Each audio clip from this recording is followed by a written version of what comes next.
ഇന്നത്തെ വീഡിയോയിൽ സിമ്പിളായിട്ട് ചെയ്യാൻ പറ്റുന്ന ഒരു സ്പാനിഷ് ഡിലൈറ്റ് കേക്കിൻ്റെ ഡിസൈനാണ് കാണിക്കുന്നത്. അപ്പോൾ ഇതൊരു 1/2 kg വെയിറ്റ് വരുന്നൊരു കേക്കാണ്. 6 ഇഞ്ച് മോഡിലാണ് കേക്ക് ബേക്ക് ചെയ്തിട്ടുള്ളത്. അപ്പോൾ ഇവിടെ ഫസ്റ്റ് ലെയർ വെച്ചതിന് ശേഷം കേക്ക് നന്നായിട്ട് സോക്ക് ചെയ്തു. അതിനുശേഷം ക്രീം കൊടുത്ത് ഫില്ലിങ്സ് ആയിട്ട് ഞാനിവിടെ മിൽക്ക് മെയ്ഡും പ്രലയൻസും ബൂസ്റ്റും അതുപോലെ തന്നെ ബ്ലാക്ക് ചോക്കോ ചിപ്സുമാണ് കൊടുത്തേക്കുന്നത്.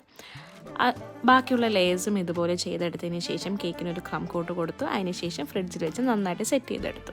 അതിനുശേഷം ഫൈനൽ കോട്ടിങ്ങും കൊടുത്തു. മുകളിലായിട്ട് കുറച്ച് ചോക്ലേറ്റ് ഗനാഷും അതിനുശേഷം ഒരു സ്പാച്ചുല ഡിസൈനാണ് കൊടുത്തത്. പിന്നെ ചെറിയ റോസറ്റ് നോസിലുകൊണ്ട് ഇതുപോലെ റോസറ്റ്സും കൂടി വരച്ചു കൊടുത്തു.